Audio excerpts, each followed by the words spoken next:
Good evening, and welcome everyone to the third annual lecture of the Institute for Practical Ethics. My name is Elizabeth Simmons, and I'm the Executive Vice Chancellor at UC San Diego. It's a great pleasure to join you for an important discussion about artificial intelligence and socially conscious science. UC San Diego remains at the cutting edge of research discoveries that have profound impacts on our global society. Our global ecosystem of innovation is growing ever larger and more complex, and paradoxically, both more interdependent and yet more fragmented than ever before. Interdisciplinary research drawing on multiple fields is more and more the norm. Ideas or technologies developed in one field or region are likely to have strong ripple effects elsewhere.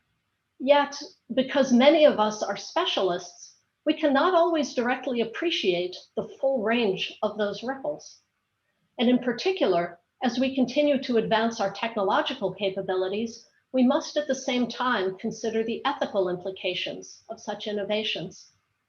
Knowledge is power, and as Spider-Man, and predecessors back to at least 1793, reminds us, with great power comes great responsibility. As a public research institution, it is our duty, our responsibility to engage diverse audiences and deliberate the challenges intrinsic to scientific discovery. So thank you again for joining us. Conversations like the one today help us live up to this core intellectual responsibility. To tell us a bit more about the Institute for Practical Ethics and its role in promoting science for the common good, it's a great pleasure to welcome Dean Cristina Della Colletta.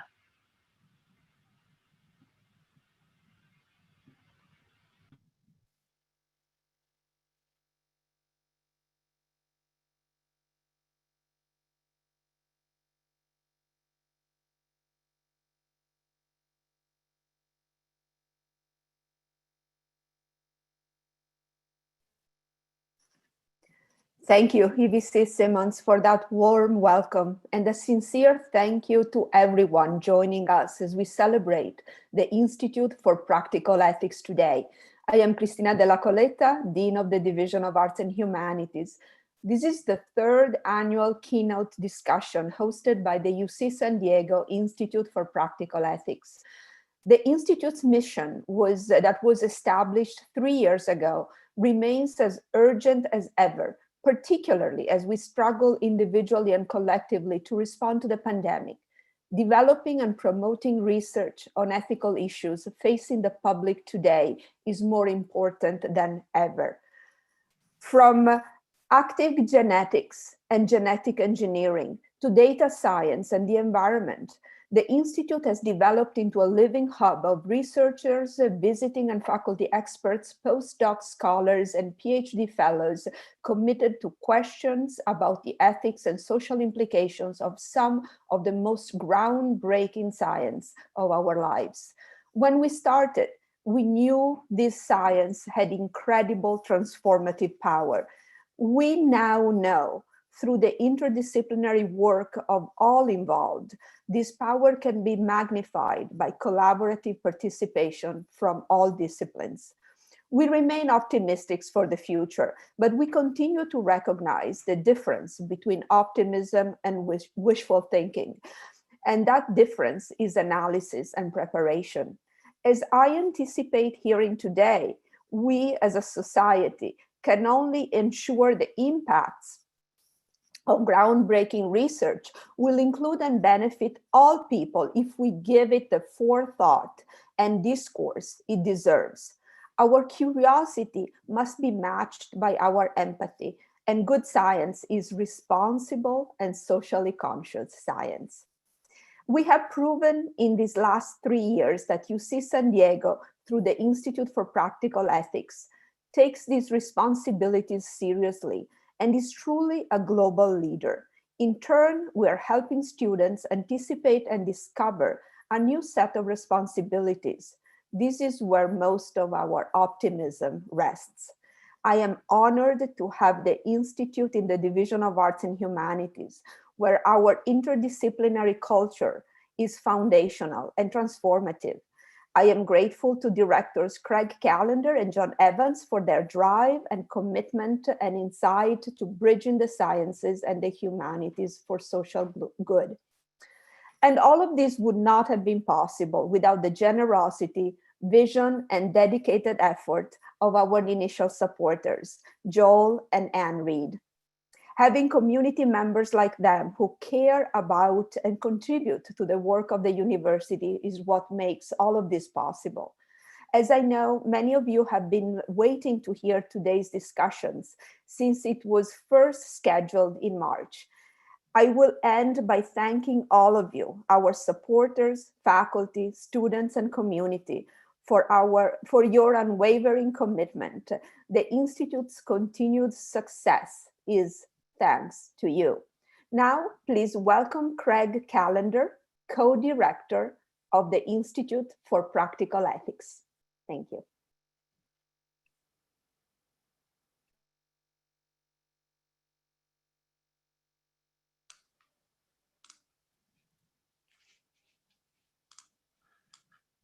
Thank you, Christina.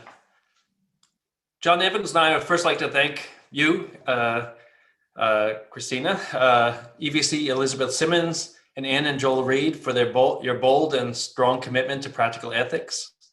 The strong support from the Division of Arts and Humanities, from Central Campus and the community has allowed an idea on paper in 2017 to develop into a thriving community doing important research in 2020.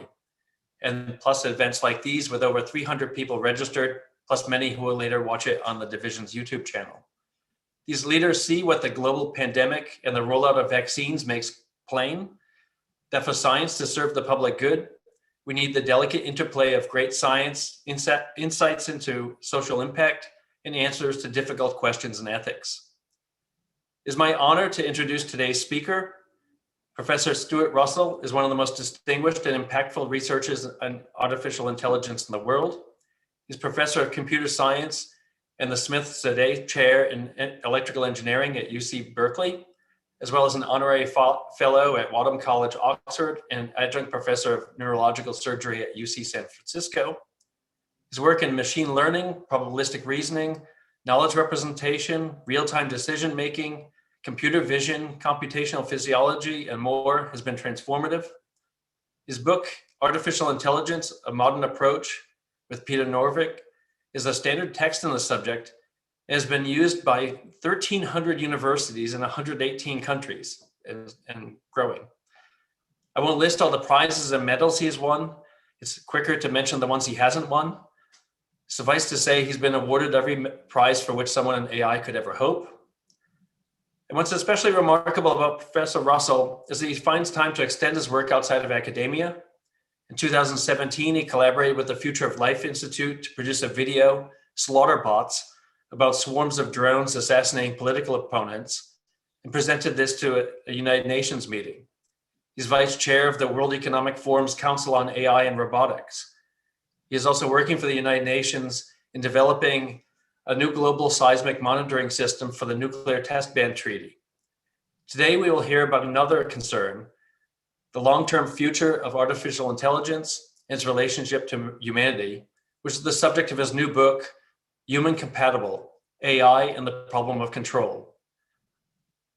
Professor Russell.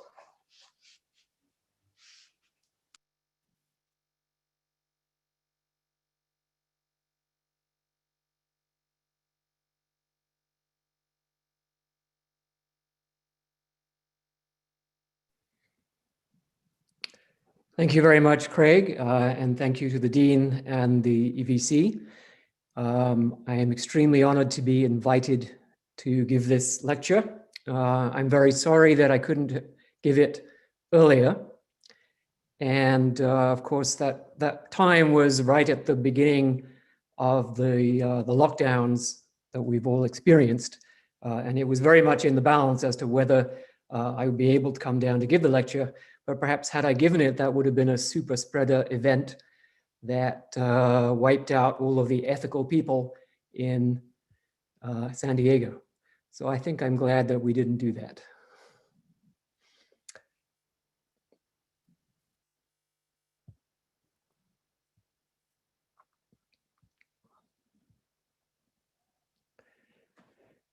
Okay. So let me begin actually at the beginning of AI. So this is Alan Turing, who you all know as the founder of computer science, and in many ways the founder of AI as well. He wrote a very famous paper in 1950 in which he introduced what we now call the Turing test.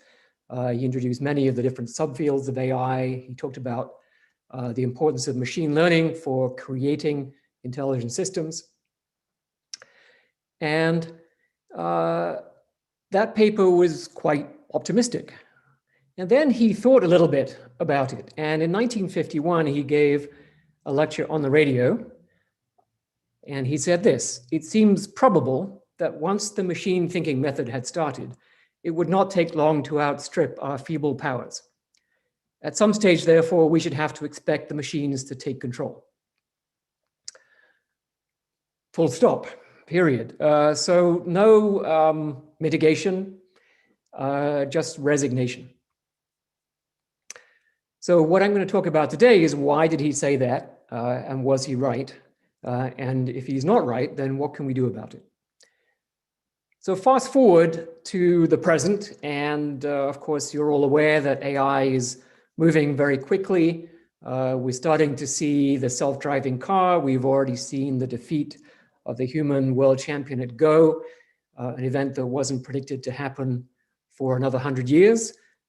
Just this last week, we saw what appears to be the solution of the protein folding problem, another problem that was predicted to take 100 years to solve.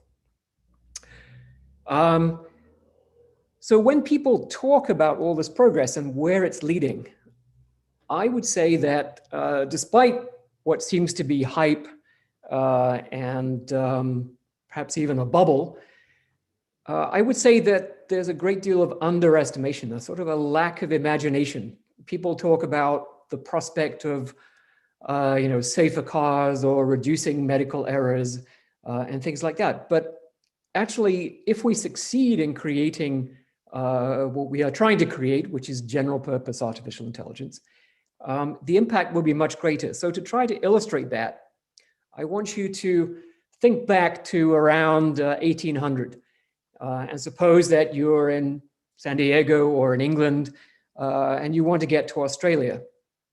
So back then, it would take you the equivalent of about $1 billion, about a 10-year project with hundreds, if not thousands of people working on your expedition. And the chances are you'd be dead before you get there.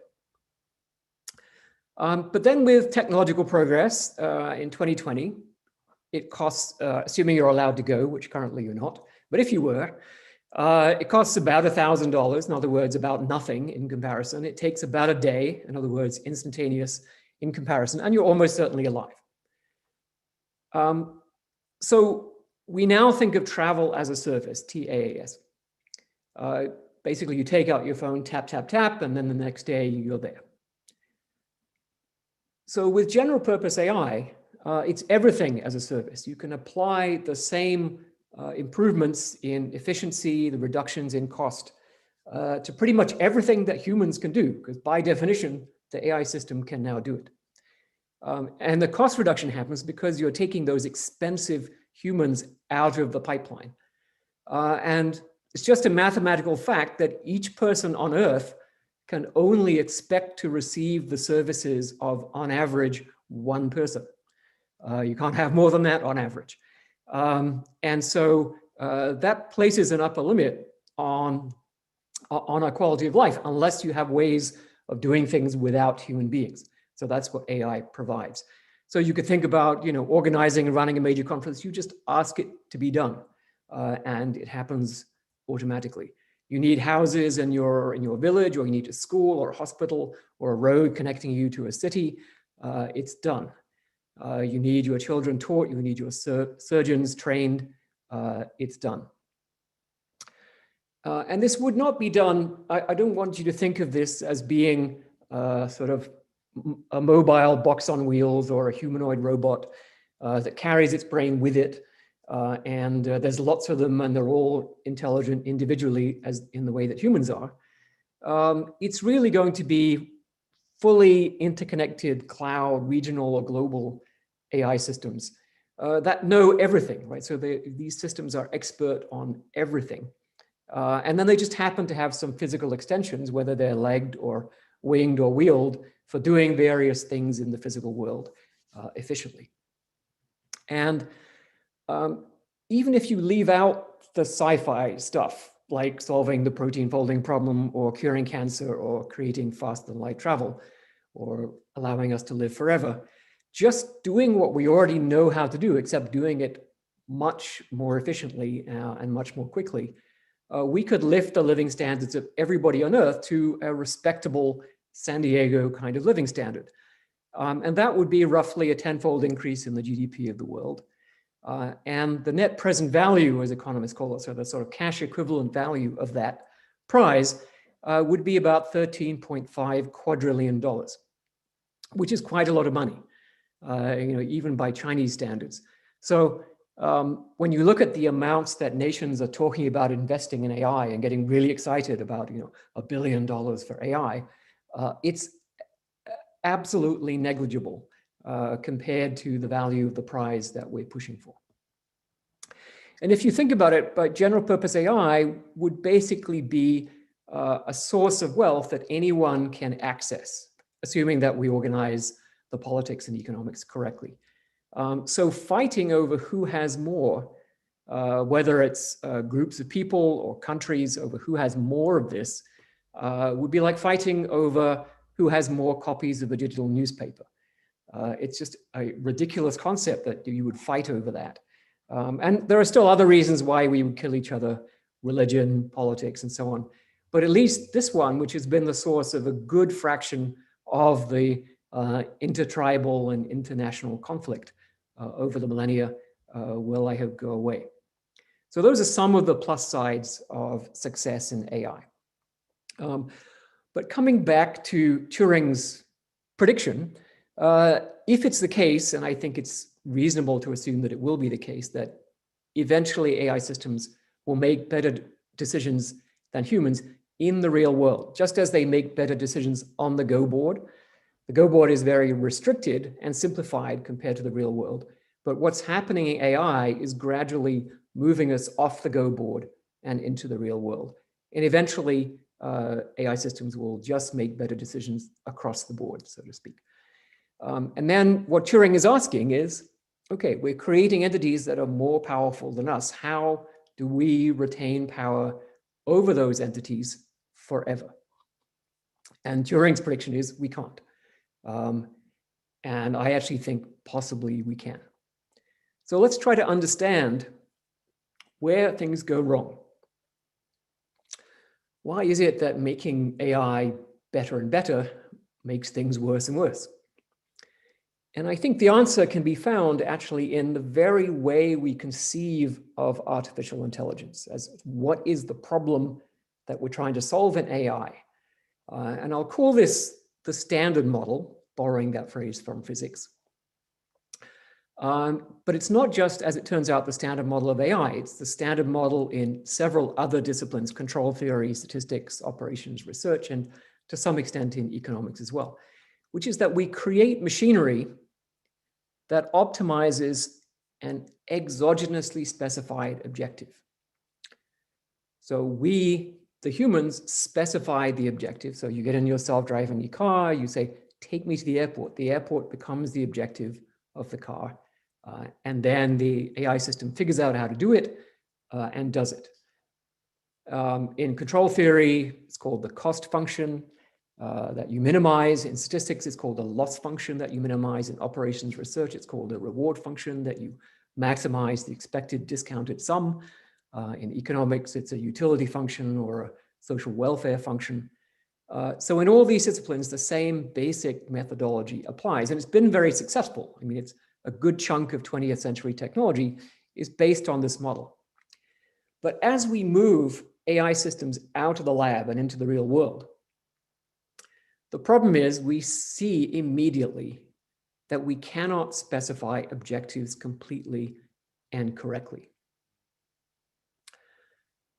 So this should have come as no surprise, because we've actually been talking about this for thousands of years. So here's King Midas. And King Midas specified his objective that everything he touched should turn to gold. And of course, you all know what happened. His food and his drink and his family turned into solid gold, and then he dies in misery and starvation. You know, Goethe's story of the sorcerer's apprentice. So the apprentice tells the brooms to fetch water, but he forgets to say how much water and when to stop. And if you ever find one of these magic lamps and you rub it and the genie gives you 3 wishes, your third wish is almost certainly going to be, please undo the first 2 wishes because I've ruined everything. Right? So almost every human culture has a story like this. We don't know how to specify objectives completely and correctly. So if your methodology relies on that, then it's simply a bad methodology. So let's look at that methodology in action today with social media. So social media content selection algorithms, they're the ones that decide what YouTube recommends you to see, or even just shows you if you're not quick enough on the click. It'll just show you a next video, and there's an algorithm that decides which one to show you. On Amazon, it'll recommend books for you to buy. On Facebook, it will put stuff into your newsfeed, et cetera, et cetera, et cetera. So in fact, these learning algorithms have more control over what people see and read than Stalin or Hitler or any dictator in history. They control many hours a day for many billions of people. And what are they trying to do? Well, they're simple algorithms that are designed to optimize an objective like maximizing click-through, maximizing the probability that you will click on the thing that they recommend for you to click on. And you know, there are various other versions of this, you know, engagement, eyeballs, et cetera, but this is the basic idea.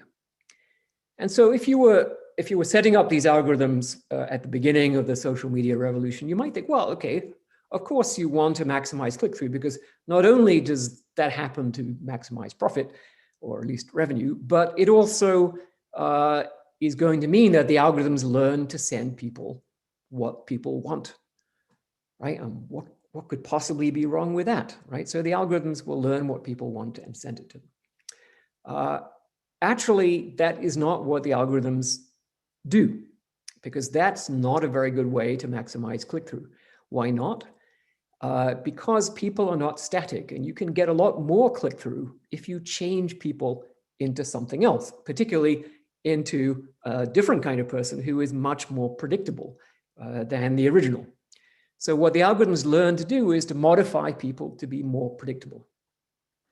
And it doesn't really matter how they do it. I mean, they do it by sending sequences of content. So they learn how to manipulate you by sending sequences of content that turn you into a more predictable person. So maybe on YouTube, you seem to be clicking on things that are sort of somewhat violent military videos.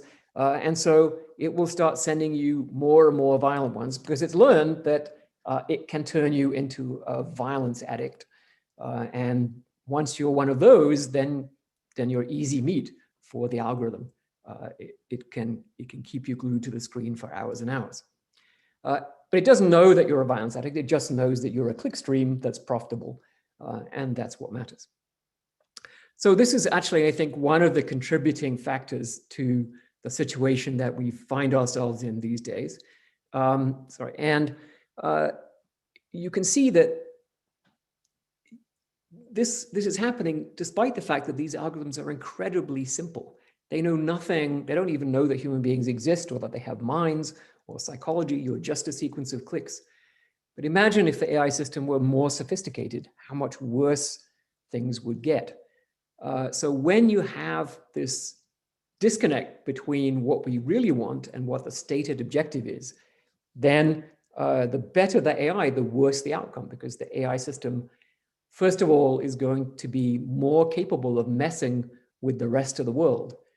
in order to optimize the objective that you stated.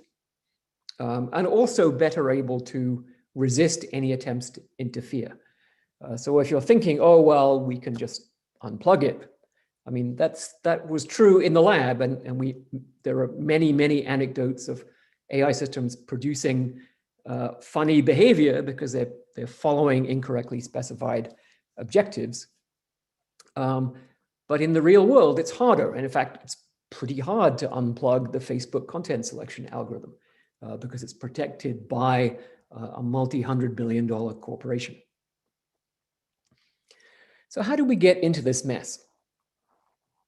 I think the mistake arose because when we were looking to define AI in the first place, we took the definition that we had for intelligence in humans and we copied it to machines. So back in the 40s and 50s, we had converged both through work in economics and through work in philosophy on the idea of the ideal rational agent, the one that maximizes its expected utility. And this was a very practical definition. This is not the definition that Turing is thought to have proposed in his paper of passing the Turing test. I don't think he thought of that as a definition for intelligence. This was just a thought experiment to dismiss certain objections to the idea of AI.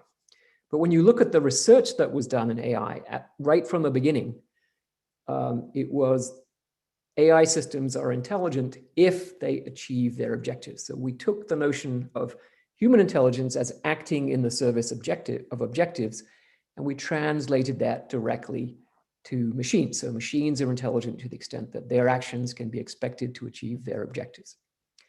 And what I just argued is that this is a terrible idea. This was a mistake because we do not want machines that are independently pursuing incorrectly specified objectives. So what we actually want is machines that are acting in the service of our objectives.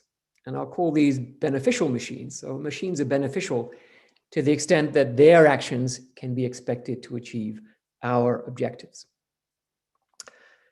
And we could have started with this back in the 40s and 50s, but we didn't, because I think it was probably a less obvious way to think about the problem, and also clearly more difficult because our objectives are in us and they may not even be explicit at all, which is part of the problem. So how does a machine take actions in the service of our objectives when it doesn't even know what they are? So that's a puzzle, but it's a solvable puzzle. And if you build machines that are constitutionally organized to satisfy this criterion, then you get much better outcomes from AI. So this new model, we call it provably beneficial AI. And in deference to Asimov, I tried to write it down in the form of 3 principles, and they're actually different in interesting ways from Asimov's 3 laws of robotics. But they're not intended to be laws that the robot sort of consults and says, okay, I better follow this and this and this in the way that it's described in the Asimov stories.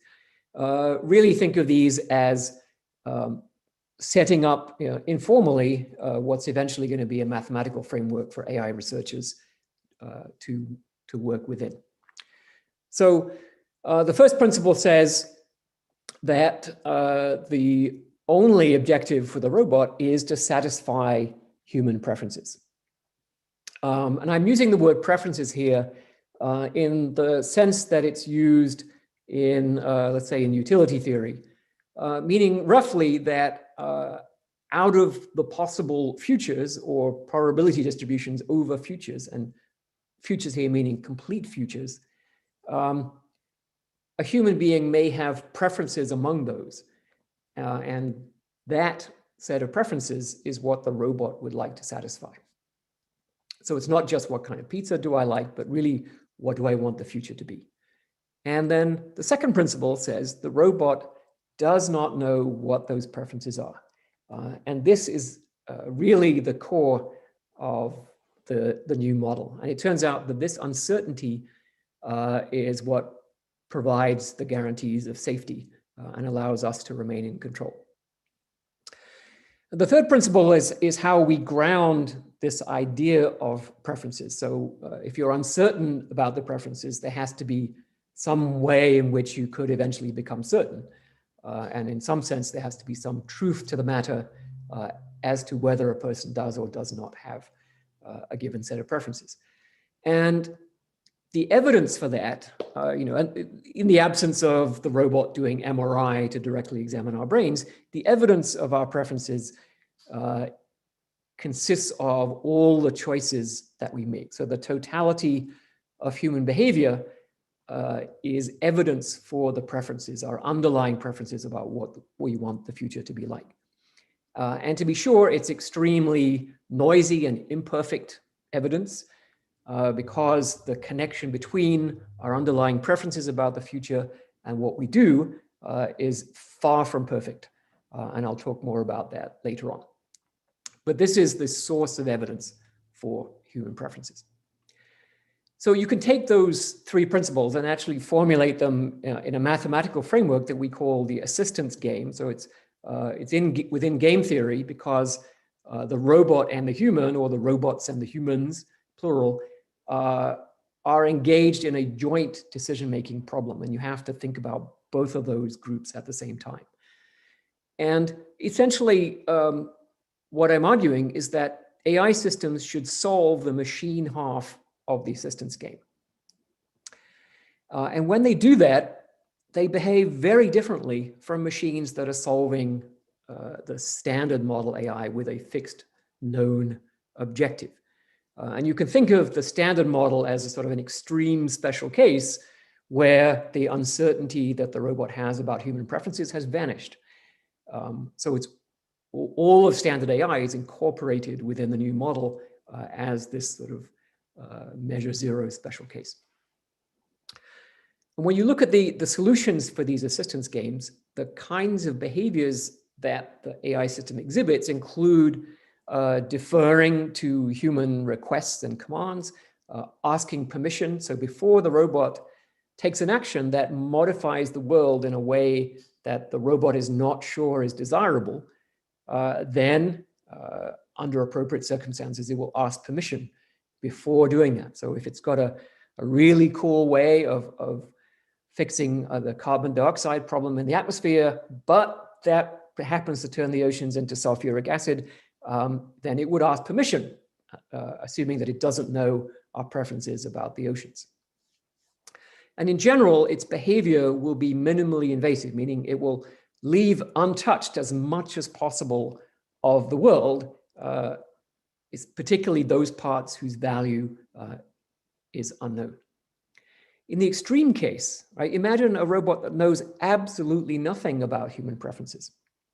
It's still rational for that robot to empower human action. So if it has a way of giving you more choices, for example, reminding you of your password so that you can do things online that you couldn't do without the password, then it will do that regardless of what your preferences are, because it will assume that you will be able to act in ways that further your preferences if you have more choices. So it will, even in the absence of any preference information, it will still try to enlarge the set of actions available. And I think the core of the control problem, can you switch it off? And the answer is yes. With machines that are solving assistance games, they will allow themselves to be switched off. And that's pretty important. So generally speaking, with this model, the better the AI, the better the outcome, because it's going to be better able to infer your preferences and better able to satisfy those preferences.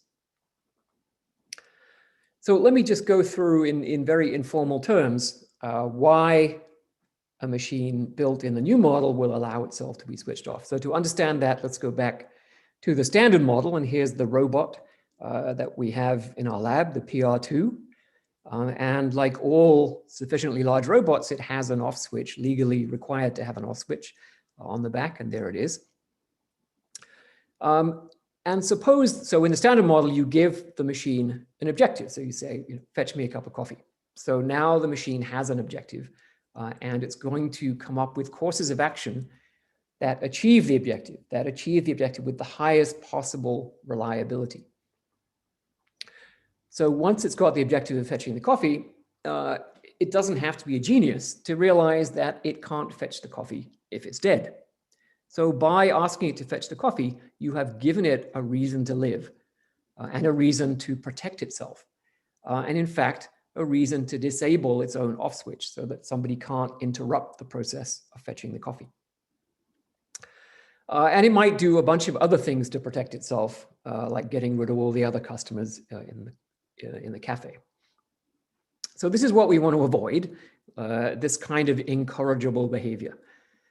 So in the new model, the thinking goes in a quite different way. So the robot thinks to itself, okay, the human might switch me off, but only if I'm doing something wrong. And the robot doesn't know, so by the second principle, it doesn't know what wrong means, but it knows by the first principle that it wants to avoid doing it. And it can avoid doing wrong by allowing itself to be switched off. And so, in fact, it has a positive incentive to allow the human to switch it off. And in time-honored tradition, if we write this all out in Greek, then we have a theorem, which is that the robot has a positive incentive to allow itself to be switched off if and only if it has uncertainty about human preferences. Okay, so I could just stop here and say, right, well, we're jolly well going to get on with it and figure out how to solve these assistance games, bigger and bigger ones and more realistic ones, and that's the end of the story. But actually, there's a lot more complicated open questions that are probably occurring to many of you as you've been listening. So the first set of questions has to do with the fact that there are many humans. And this connects up the work that we're doing with moral philosophy and economics and political theory. We also have to deal with the fact that the humans are real. They're not perfectly rational. And therefore, inferring their preferences in some sense means inverting their cognitive architecture to get at what the true underlying preferences are, given the visible behavior. There's also a great deal of core work to do in AI, because every subfield of AI, if you like, every chapter of the textbook begins with the assumption that the objective is fixed and known. So if that assumption is thrown away, then the algorithms and the theorems in those chapters also have to be thrown away, and we have to make some new ones. So tons and tons of research to do there. And then we'd also like to create applications in this new model, because I think if you're going to convince the Googles and Facebooks of the world to abandon the AI technology that they've spent so much developing and that has already made them lots of money and already messed up the world, then we'd better have a pretty good convincing argument that actually the technology developed in this model is really going to be better than what they have already, and it really is. So, for example, my colleague, Anka Dragan, is a consultant for Waymo, the Google self-driving car subsidiary, and is using these ideas to help develop the learning algorithms within the self-driving cars so that they can adapt to individuals, and also even to understand how a self-driving car should think about its objective. What does it mean to be a good driver, to drive safely? How do you make all the necessary trade-offs? So let me talk about two of those things. I'll talk a little bit about real humans, and then I'll talk a bit more about many humans. So real humans, the first thing you realize is that, well, there's probably a lot of things you realize, but one of the most obvious things about humans is that we are imperfect in our decisions because of computational limitations, the infeasibility of making perfect decisions in the real world. So for example, Lee Sedol is a Go player, brilliant, supreme intellect, and yet he played losing moves. against AlphaGo. So if we thought that he was rational, then we would have to say, well, you played a losing move and you're rational, therefore you must have wanted to lose the game. That would be wrong. In fact, he wanted to win the game, but he was imperfectly rational because of computational limitations. And if you look at human behavior in the real world, probably the biggest characteristic that differentiates human behavior from our mathematical conception of perfect rationality. So what does perfect rationality mean? It means that each action, which means that each actuation of each muscle in your body, is the first step in the optimal solution for your entire life. Right? I mean, that's what perfect rationality means. It's completely bonkers as a description of what humans are actually doing. What are we actually doing? Well, right now I'm giving a talk. What does that mean? Well, that means that I've committed to an hour or 2 hours of talking to this screen, and you've committed to listening and checking your email at the same time and so on. But that activity is a thing that we do, and our life is organized into these things, these activities that we commit to, and then within that activity, it becomes a small world, right? There's only certain things I can do while talking, which is basically just to speak on the subject of the lecture, right? It would be odd if I just got up on the table and started dancing, or I took out my phone and started trading stocks, or I burned the house down to collect the insurance, or any of the infinitely many other things I could do. But because I'm giving a talk, I don't even think about any of those. So the hierarchical structure of human behavior is absolutely dominant in any description, any attempt to understand what humans want, I think has to begin from there. We also have to consider the fact that a lot of our behavior is really produced by subsystems that aren't even deliberating at all. For example, they can be driven by emotion, and often we do things that we immediately regret. And so you wouldn't want to say that something that you immediately regret was actually direct evidence of your true preferences about the world. In fact, the fact that you regret it is evidence that it wasn't what you really wanted to do in the world. Another important fact about humans is that there is a lot about our own preferences that we don't have epistemic access to. And this has been known for a long time, but recently L.A. Paul's transformational experience brought that point to the fore. Richard Pettigrew has a new book about choosing for changing selves, and part of that is dealing with the fact that we have epistemic uncertainty about our own preferences, and we learn more about what we like and don't like as we go through our lives. So Danny Kahneman has a fascinating book. If you read Thinking Fast and Slow, it has fascinating chapters about the weirdness of human preferences. And I remember having a chat with him soon after he'd done this research, where he was putting people's hands in cold water. And this was supposed to be a sort of it was one of these utility experiments, and he wanted a sort of a negative utility thing that wasn't illegal and didn't leave marks. So he sort of settled on putting people's hands in cold water. And then he found that they preferred 60 seconds in cold water to 30 seconds in cold water. And he's sort of like, oh my God, I can't deal with this at all. This is so weird. But gradually he came to understand what he described this as actually you have two selves. You have an experiencing self and a remembering self. And he comes up with an interesting qualitative explanation for some of these phenomena. But certainly our preferences for the future can include the fact that we are going to remember what happened in the past, and that memory will color our entire existence going forward. And that creates all kinds of interesting complications. I think things like autonomy and agency, it's very important to understand that sort of material benefit is not what we're talking about here.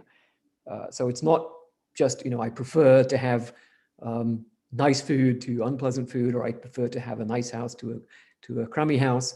But I also prefer to have autonomy. And I'm willing to trade off autonomy for other kinds of benefits. And so So understanding how that works is extremely important. Plasticity of preferences is perhaps the most important characteristic of real humans from the point of view of our project here. So traditionally, when people talk about plasticity of preferences in philosophy and in ethics, it has to do with how do you decide for someone who's going to have different preferences about the same thing in the future. Are you deciding on behalf of the present self or on behalf of the future self? And examples include the change in preferences you might have about, for example, a prosthesis before you have one and after you have one, or going through certain kinds of surgeries, end of life, all sorts of complicated changes in preferences, and how do we ethically respect a person whose preferences change from year to year. But the other problem I'm concerned about with plasticity is the fact that because people's preferences are plastic, they can be manipulated. And how do we avoid an AI system that satisfies human preferences by taking actions to change those preferences to make them satisfied? We have politicians who do that all the time already, and we've had enough of that. We definitely don't want AI systems doing this. But remember that you can't have an AI system that doesn't affect people's preferences, because our preferences are affected by experience, period. And certainly the experience of having an extremely attentive domestic servant that happened to be a robot would certainly change the kind of person that we are and our preferences about quite a lot of things. So this remains a puzzle. On many humans, and this is probably right in the wheelhouse of many moral philosophers in the audience. So the first thing that probably occurs to you, well, if there are many humans, then whose preferences are we talking about? And the answer is everyone's preferences. So we're not putting one set of human preferences in the machine. In fact, the machine is not adopting any preferences at all. It doesn't have its own preferences. It just wants to predict the preferences of humans and satisfy those. And yes, there are clearly differences in preferences across individuals and cultures, but I would also say there's a great deal of commonality, and that's very important, particularly so that machines can adapt quickly to new individuals with whom they come into contact, because without that, you have to start every time you open a new domestic robot that comes out of the box, it's going to have to start completely from scratch, and that wouldn't be very practical. There are some interesting questions about whether you want your domestic robot to be looking after only your preferences or the preferences of everybody on Earth. And if it is everybody on Earth, then how do you stop the robot from just going to wherever people are suffering most and administering aid in that context? Because that's how they can make the biggest contribution to global welfare. And on the other hand, if they're individually loyal, then they'll be completely indifferent to the suffering of other people, and they won't bother to help people who fall over on the street or save babies from being run over or any of those things. Another traditional problem in the question of making decisions on behalf of multiple humans is how do you compare preferences across individuals? So if you're going to do anything like adding up, right, which in some sense you can't avoid when there are trade-offs among the preferences of individuals, there's a knotty problem to do with the question of scale. So what scale are you measuring the preferences of individuals? And if those scales are not comparable, then you can't add them up. Another interesting, very Victorian ethical problem is actions that affect the size of populations. So Henry Sedgwick brought this problem up in the late 19th century. But these days you can just refer to Thanos. So if you've watched the Avengers movie, here's Thanos, and he's he's collected these stones, and those stones enable him to sort of do whatever he wants. And what he wants to do is to get rid of half the living beings in the universe so that the other half have a life that's more than twice as good. And so he's very old-fashioned utilitarian, and you can probably think of reasons why that might not be an ideal thing. And so he makes everyone sort of vanish like that. And we don't want our AI systems doing this. So you might think, well, what's that got to do? The AI systems don't have stones of power, and they can't wipe out half the universe. But the Chinese government took decisions about population size with their one-child policy that, in some sense, wiped out by now probably 500 or 600 million people. And so clearly AI systems could take decisions that affect population size, and the morality of those decisions is complex. So there's questions about when you're making decisions on behalf of multiple individuals, how can you convince those individuals to be honest about their preferences? And in fact, some results from social choice theory and voting theory suggest that typically they won't be unless you're quite clever in setting up the appropriate protocols. And there's a lot of interesting work in economics that is somewhat similar to assistance games. So team games and principal agent theory are quite relevant, and many of the same kinds of results can be developed within the theory of assistance games. I'll talk briefly about this question. How do you make decisions on behalf of individuals who don't all believe the same thing? And I'll explain why that's relevant in a second. And then I'll talk about the question of altruism versus sadism, and pride and envy. So the high level point here is that moral philosophy, which I think has had significant influence over the few thousand years that moral philosophers have been in business, through their effect on policy, right? Through their effect on the individuals who are making decisions about policy, whether it's emperors or kings or prime ministers or whatever. But now I think because we have to actually put, in some sense, solutions to these ethical or moral philosophy problems into the AI systems, it's going to be really an important part of the tech industry going forward. So let's get into some weeds a little bit. Decision-making on behalf of many humans. This is one of the core problems in the social sciences, right? So you're making decisions on behalf of multiple humans. How do you do it? So each human has some preferences about the future. So a classical theorem in this area is Harsani's, sometimes called the social aggregation theorem, which says that every Pareto optimal policy on behalf of these humans, so every policy that isn't strictly dominated by some other policy that's sort of strictly better for at least one person and no worse for any other. Every Pareto optimal policy optimizes a linear combination of the preferences of the individuals. And Harsani argues that if you're going to have a linear combination, then it's reasonable that the coefficients be the same for everybody, so that everyone's preferences are equally weighted. But that theorem assumes that each person has a common prior over the future. So everyone has to believe the same thing about the future for this theorem to be true. And that's an assumption. And so we worked on the generalization of that. So what happens when everyone can have different beliefs about the future?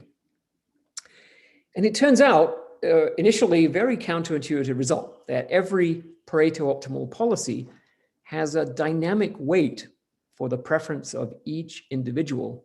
And that weight is proportional to how well that person's predictions turn out, right? So if that person's prior agrees with what eventually happens, then we're going to give higher weight to that person's preferences.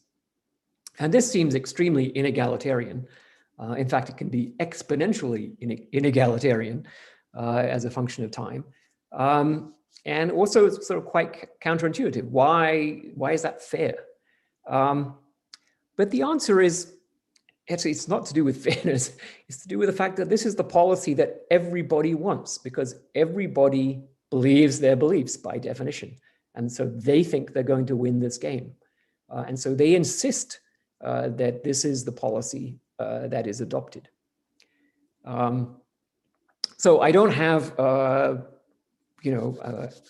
good answer to whether this is a good idea or what the moral analysis of this is, but it's a mathematical theorem, so we have to deal with it. Okay, so the subjects of altruism, indifference, and sadism have been studied a lot. So, well, usually under the heading of altruism, but the other things are complements of altruism. And in economics, you'll often see, a fairly straightforward formulation of how we think about altruism among utility maximizing individuals, which is that the utility of an individual has a self-regarding component. You might think of that as the intrinsic well-being of that individual, like, are they safe, well-fed, well-housed, warm, etc. And the other regarding component. So the individual cares about whether other people are safe, happy, well-fed, etc., etc. And so you can formulate that mathematically very, very simple set of equations. So here's a world with two people, Alice and Bob. So Alice's utility, UA, is Alice's well-being plus some coefficient, the caring coefficient of Alice for Bob, times Bob's well-being. And Bob's well-being is, Bob's utility is Bob's well-being plus how much Bob cares about Alice times Alice's well-being. Okay, and there are various other variants of this mathematical formulation, but that's not the point here. The point is just to begin a discussion about these quantities. So we can think about altruism, indifference, and sadism in terms of the signs of these caring factors. So Alice is altruistic if CAB is large and positive, and Alice is sadistic towards Bob if CAB is large and negative, and Alice is indifferent if CAB is 0. So for example, if Alice is a newborn baby and Bob is Alice's father, then as far as I can tell, CAB is 0 because newborn babies are not really in the business of caring about other people very much. And CBA would be very high and positive because Bob cares a great deal about Alice's well-being, even to the point of sacrificing a lot of his own well-being in order to keep Alice safe and happy. So this is all very straightforward, and one question that arises is, what do we do about bad people? Do their preferences figure into what the AI system does on behalf of humanity? And Harsani's argument here is pretty straightforward. If the person is sadistic, so if CAB is less than 0, then indeed we should not factor that preference into the overall calculation of what to do on behalf of humanity. And Harsani says no amount of goodwill to individual X can impose the moral obligation on me to help him in hurting a third person, individual Y. And his argument is basically that if you are a sadist in this sense, then you've already opted out of the social contract, so to speak. And so there's no moral obligation to incorporate those kinds of preferences.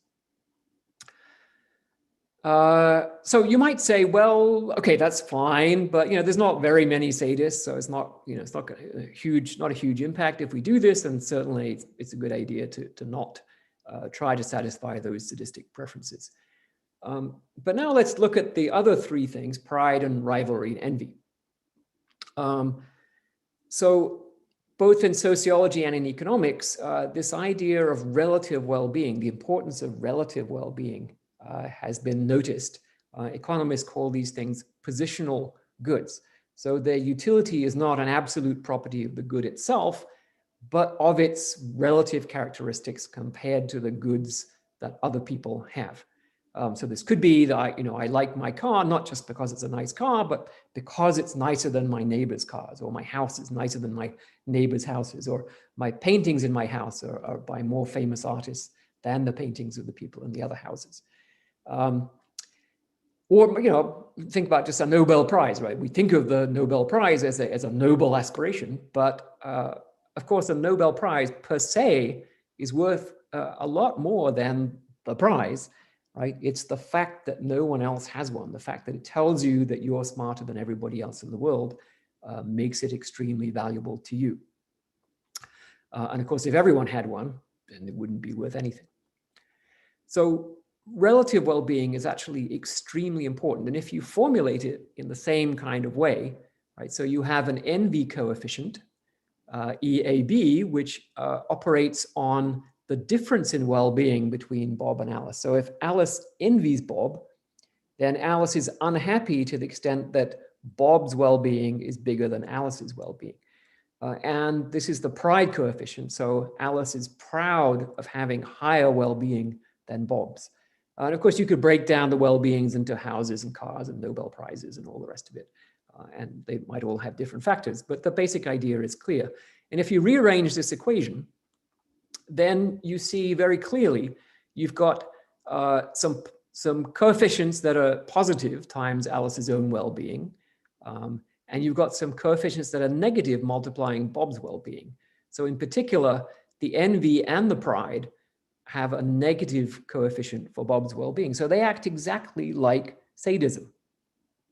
And so the argument would be, or perhaps the AI system should zero out envy and pride.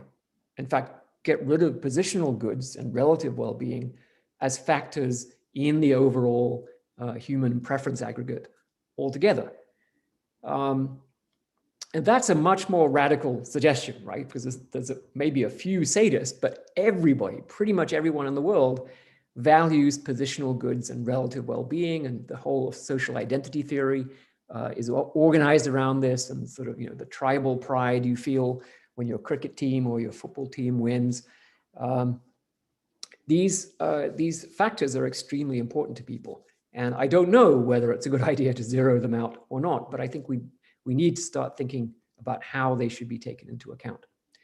So I'm going to stop here, and just if you're interested in reading more about this approach to AI and the interesting ethical problems that it brings up, as Craig mentioned, the book Human Compatible this is a book written for the general audience.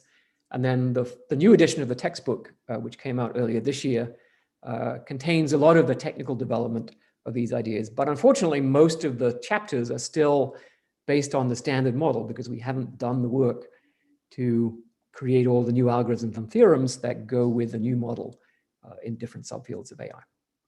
So to summarize, the standard model of AI, I've argued, will lead to the loss of human control over AI systems. And this is what Turing was concerned about. But I believe if we take this different approach to defining AI, where we're looking at AI systems that are not pursuing fixed objectives by themselves independently, but are coupled to us by the fact that they don't know our preferences, but they have to satisfy them. That coupling is what gives us control. And in fact, these kinds of AI systems will be better. So one of the things I've learned over the years is that nobody likes ethicists coming along, so leaning over their shoulders and wagging their fingers at them. Right? So the model where you've got AI researchers and an ethicist tell them what to do doesn't work. Right? The model that works is that gradually AI researchers come to think of good AI as just what the ethicists want them to do. They come to think of that as good AI.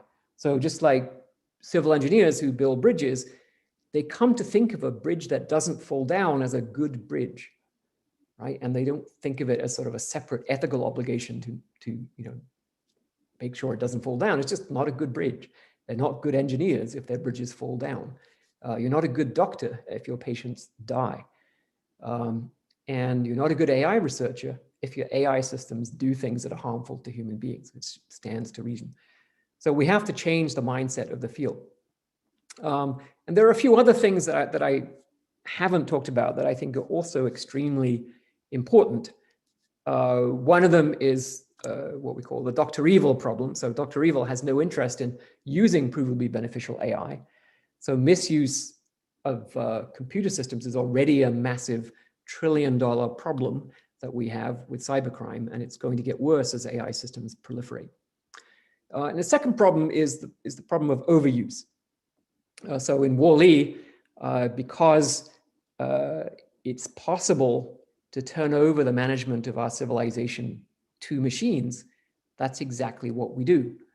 And then the human race are like passengers on a cruise ship, being looked after by machines. But that cruise goes on forever.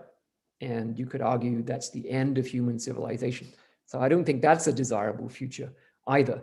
And I mentioned our preference for autonomy and the value of that preference.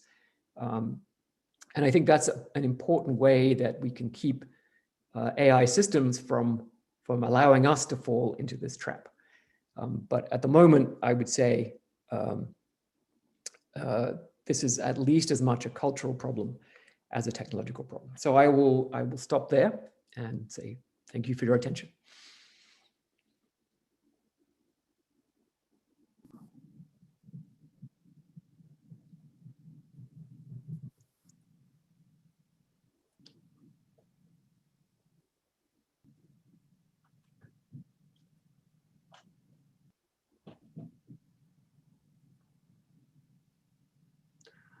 Okay, thank you very much, Professor Russell, for that really interesting talk. I am John Evans. I'm the other co-director of the Institute for Practical Ethics, and I'll be hosting our question and answer session here. And you can put your questions in the Q&A box there by clicking at the bottom. I want to add before I forget that this talk will also be available on YouTube.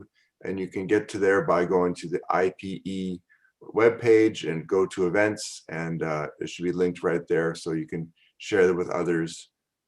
So without further ado, let me start with some questions that have already come up. Here's one, which I'll read. I'm wondering what exactly the off switch game shows about your three principles. Does it show that machines must aim to satisfy human preferences? Or could we get the same result in the off-switch game if the machine is uncertain about the goals, and if human behavior is evidence for what those goals are, even if we don't specify that the machine's aim is to satisfy human preferences? So that's an interesting question. I think if we made the machine's objective to satisfy cockroach preferences, then the fact that it could be uncertain about human preferences or learn more about human preferences would have no effect on its behavior, except to come up with better ways of protecting cockroaches from humans. So I think you need that principle as well. Okay. Second one was, what would be the strategic implication if one country adopts provably beneficial AI, while the other countries adopt the standard model of AI? Would one dominate over the other? That's a very interesting question. So I've argued that actually this kind of AI is more desirable, right? So there's an economic incentive to develop this because this is what people actually want, right? And since the standard model AI is a special case, it's a trivial theorem that this kind of AI is at least as good as standard model AI. But I think it's actually going to be much better because it's capable of adapting to the preferences of individuals. It does things like ask permission, minimally invasive behavior, all the things that I talked about. And all of those are things that we want, right? We don't want, an example I've used in talks before, we don't want a robot that says, okay, I have to feed the kids, there's no food in the fridge, the cat is a good source of protein, So I'll roast the cat for dinner, right? Because it lacks information about the sentimental value of the cat. So what you want it to do is not to say, well, because I lack information, it has no sentimental value. What you want it to say is, well, it may or may not have sentimental value. And so I shouldn't just decide to cook it without permission. So it will ask for permission. And so that's how you want the robot to behave. And it's not going to behave that way if it has the fixed objective. So countries that pursue the standard model are going to find their products outcompeted by the products that are built in the new model. Okay. I think this is more of a clarification question, which is, why won't the beneficial robots still realize that they can serve humans better if they modify humans to be more predictable? Yeah, so this is the question I raised about the plasticity of human preferences. And I think you're raising a sort of a second point there, which I think is also valid. And one's initial thought is, okay, well, we have to leave human preferences and the human mind as sacrosanct. We can't touch it. But that just doesn't work, because the only way to not touch it is for the robot to not exist at all. And I don't have an answer for what counts as permissible modifications of preferences and behavior, and what counts as impermissible. I mean, presumably you can have meta preferences. And I think humans, to some extent, act deliberately in ways that modify their own preferences unpredictably, right? So for example, if you decide to take a year-long trip around the world, backpacking, you don't know what kind of person you're going to become, but you just think, I'm going to be a better person with better preferences, a better outlook on life. And so it's kind of like a scientist doing an experiment. The scientist doesn't know what the outcome of the experiment is going to be, but they know that at the end of it, they will know more than they did before. And that's beneficial. So, so I think there's some analysis that can be done along these lines. And, as I said, it's become an object of intense interest in philosophy recently of how to deal with this question of changing preferences. And I really look forward to collaborating with people to help figure this out. So another question. All of the standard model and your new model both assume essentially means ends rationality, what Weber would have called instrumental rationality. But in the theory, and many theories in sociology would predict that people have preferences for certain actions, whether or not they are maximizing their goals at all. So people have what Weber would have called value rational behavior instead of instrumentally rational behavior. Would including value rational behavior of humans in this new model make it better? So I think it's already included.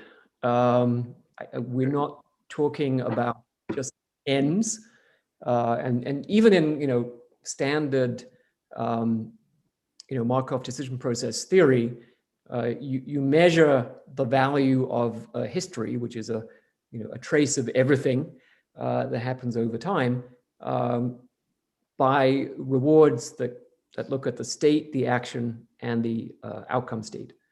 And you apply the reward to that triple. And so if you're concerned about actions being intrinsically good or bad, regardless of their outcome, then that's going to be in there. So I would say, I get told off a lot for this kind of thing by my philosophy colleagues. So when I started a funding proposal recently by saying we would like to design AI systems so that good things happen and bad things don't happen. And they said, no, you can't say that. That's so consequentialist. It's absolutely unacceptable, right? To normal people, that sounds pretty reasonable. And I guess I'm not going to answer the question now as to why I think a sort of a generalized, all-inclusive consequentialist viewpoint is a reasonable one. But I think it is, and I particularly can't make much sense of virtue ethics with respect to machines. I can see why you want humans to be virtuous, but I don't see, it separately from what effect their actions have on the world. But for a machine, what I care about is what it does. Okay, here's a short but sweet one. What is the first step towards epistemic humility in the domain of AI research?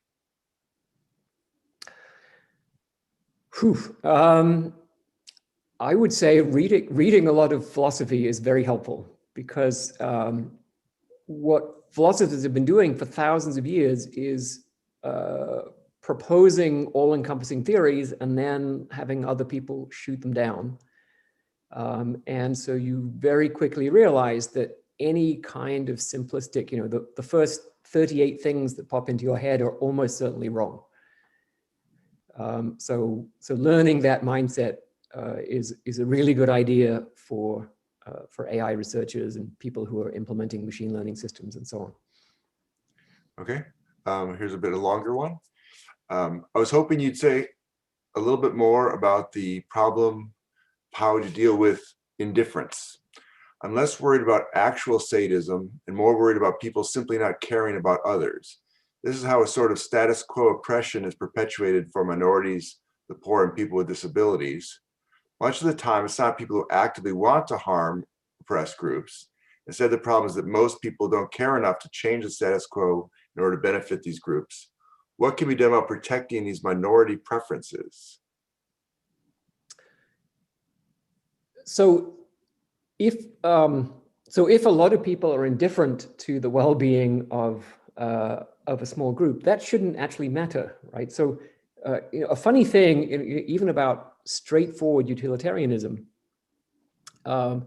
is that because of diminishing returns, for any unit of resources that the AI system could make available to a set of people, the best way to maximize the sum of utilities is to give it to the person who has the least. And so the natural behavior of this kind of system will be to devote its efforts to those who are suffering, where a given amount of resources can have the greatest benefit. Okay. There are some preferences and values that are not readily mathematized or might not be representable by the AI as numbers at all. Are decisions about those values precisely the ones that we ought not to delegate to AI or robots? So this is a very interesting question. I guess the thrust of the development of utility theory from Bernoulli onwards has been that if you are rational, then your preferences can be expressed in terms of utility function. And so that might sound extremely sort of materialistic and homo economicus and all that, but it isn't at all. Right? There's nothing that says that utility function has to be concerned with material goods at all. Your utility function can have a dominating term, which is the number of times that a prayer wheel goes around, or something something related to your political views, your religious views, your family, anything. And so to say it can't be captured by numbers is actually to say that respecting it is necessarily irrational, right? Which means that you are necessarily doing something that you do not want to do. And I don't think that's I don't think that's the case for any of the values that we hold. Okay, we're kind of jumping back topic to topic to keep us on our toes here. What about military applications? Whose preferences will the military AI satisfy? Presumably, military applications of AI will take place whether we want them to happen or not.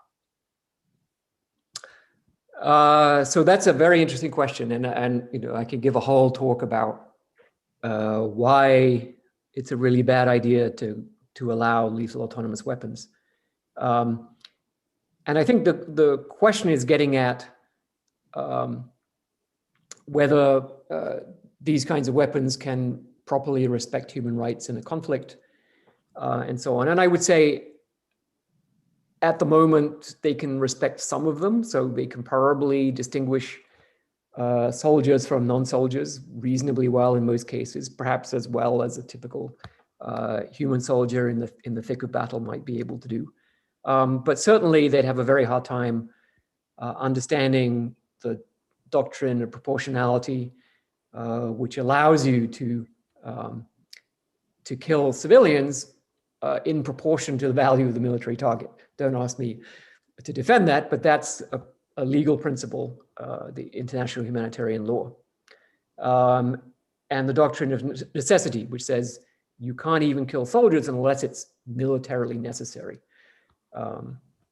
So those are much, much harder for an AI system to figure out. And there's no possibility of doing that right now. So what that means is it's not even legal to create autonomous weapons to carry out broad spectrum missions. Because in carrying out those missions, they would have to make those kinds of decisions. So you'd have to have very narrowly scoped missions where the human could guarantee that proportionality and necessity were already going to be satisfied by the actions that the machine takes. But in general, the reason not to create lethal autonomous weapons is that, you know, just like the Google search engine, they are scalable. You know, so Google deals with billions of queries a day.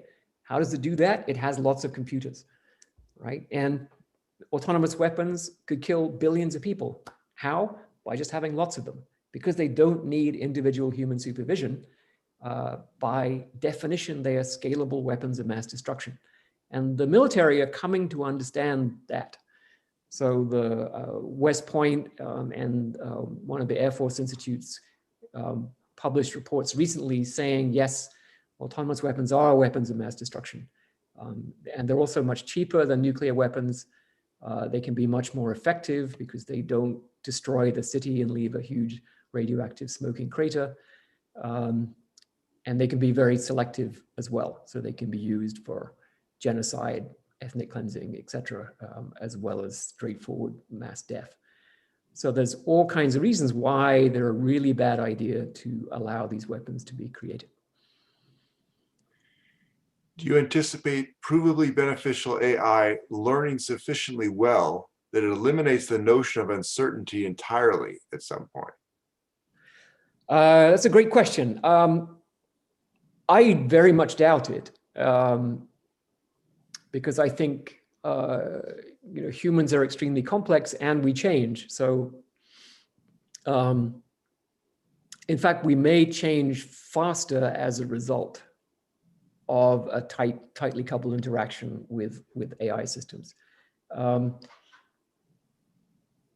If it were the case, so if you do things right, which is sort of technically complicated, but has to do with whether the machine's prior distribution over possible preference structures is sufficiently broad, then the only way it can become certain is if it's also correct. And at that point, you would have, in the way that if you read the P.G. Wodehouse books, Jeeves, who's Bertie Wooster's butler, always anticipates his master's wishes. And his master is just about to say, I could really do with a martini, and a martini magically appears in his hand because Jeeves has understood Bertie Wooster's preferences perfectly. So it would be sort of like that. But I think that there's no need for that to be the case, and it's very unlikely that it would ever be the case because we are so complex, and there isn't enough evidence produced by our individual behaviors to resolve all of that uncertainty. We don't even know ourselves what our preferences are. So here's sort of a self-referential one here. Will the increasing absorbing of AI tech into us, as in augmented humans, alter any of the equations? E.g., we might expect trans or post-humans to be quite different. Yeah, so this is a very important ethical question. And the most prominent advocate of modifying humans to keep up with AI is Elon Musk, and his Neuralink Corporation is partly created so that we can augment our capabilities and stay ahead of the machines. In the book, I say, well, you know, if all of us have to undergo brain surgery just in order to survive, then that indicates that we made a mistake somewhere. So what exactly the mistake is, certainly if you view this as a competition where we survive only because we're smarter than the machines, then that's a design failure in the machines. You shouldn't be in competition with the machines. I mean, I don't think of myself as in competition with my car, even though it can run much faster than I can. So we want to avoid that we are ever in competition with our machines in the first place. So it shouldn't be necessary. Now, whether we want to do it, aside from that, so not as a matter of survival, but as a matter of choice, it's a really interesting question. I mean, you know, 1,000 years ago, before we had spectacles, someone might have said that this is incredibly unnatural, and if we were supposed to have 20/20 vision, then our eyes would work differently than they do, and it's absolutely horrific, the idea that we would put these glass things on the front of our faces and walk around with them all day long. But now we would say, well, to hell with you. You know, I'm really glad that I have glasses, and it would have been terrible if they had been deemed ethically unacceptable and banned 1,000 years ago. So it might well be that in 1,000 years' time, when we have two brains and, you know, all kinds of electronic enhancements, we say, well, to hell with you. You know, you would have banned this, but I'm so much happier now with the two brains than you were with the one brain. So I don't know the answer to this. So let me basically do have one deep question and one more sort of open-ended question, which is, here's the deeper one. What do we do about preferences about our preferences? I'm an egoistic person, but would like to be more altruistic, for example. Which one would AI pay attention to, and how should it weigh the two? So that's a really interesting question. And I think if you're an egoist, but you would like to be more altruistic, then this is a symptom that your decisions, your behavior is not perfectly aligned with your true preferences about how you would like the future to be. Because you just told me you would like a future where your behavior is altruistic, but you're making decisions that are in conflict with that. And this happens all the time, right? We would like to be thin and fit, but we stay in bed and eat cake. So one of the things you can do with AI, actually, and so Folk Leader, who's now a faculty member at Max Planck Institute, or a group director at Max Planck, is specifically developing AI technology that helps you bring the future back to the present, and guide you or help you realize that taking the right choices now will be more beneficial in the future. And I think this is something that we have a lot of trouble with, but relatively simple mechanisms. For example, insurance is an example, or having a spare tire in your car, right? It's a way of provisioning for the future that you wouldn't normally think to do. And so in that sense, it brings a future back to the present. And AI systems can help us do that in all kinds of cognitive domains. So let's finish with sort of a more open-ended question here. Could you give an example of an AI application where you think sophisticated modeling of human preferences will be crucial in the next few years? So I think it's already happening in social media, for example. So, you know, the Facebook learning algorithms are building up models of your preferences, and Amazon is building up models of your preferences. So there are multiple billions of preference models that are being built and used every day. But I would say those are very short term, right? I mean, they're about the next click or the next book you're going to buy. They're certainly not attempting to be models of what you would like your life or the future to be like, right? They don't have anything like the depth and structure that we would hope for. So I think the application that I'm hoping to work on is the intelligent personal assistant, because I think one of the things that's going to happen in the next decade is that we will have AI systems that can understand language well enough so that the assistant can keep track of what you're up to, right? What are all your activities? Who are the people in your life? How do you relate to them? And what are your concerns? And that type of system to be effective, just like a really good human personal assistant, has to have a pretty good model of your preferences to know what what invitations to accept, what appointments to make, how to organize your travel, how to organize your life, what to do when someone calls and says, Johnny's in the hospital with a broken arm, right?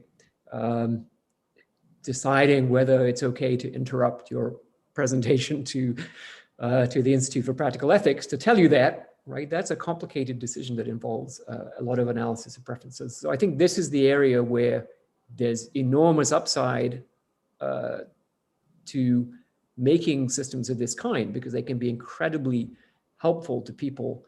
Right now, it's really CEOs who have that kind of personal assistant, and they're very expensive. But everyone could have one, and they could be practically free and be very beneficial if they are built the right way. If they're built to work for you, not for the corporations, right? So you have a phone in your pocket. You got 50 corporate representatives in your pocket, right? Essentially trying to extract information and money from you. And instead, you want your phone to be your representative who understands your preferences and works on your behalf to interface with the rest of the world. Well, thank you very much for that fascinating talk. Everyone give a round of applause, which no one will be able to hear. I would also say, let's go outside for our cheese cubes and drinks, which we also can't do. But everyone, please keep an eye to your email for the announcement for our next IPE lecture. And again, thank you very much, Professor Russell, and everyone stay safe. Thank you.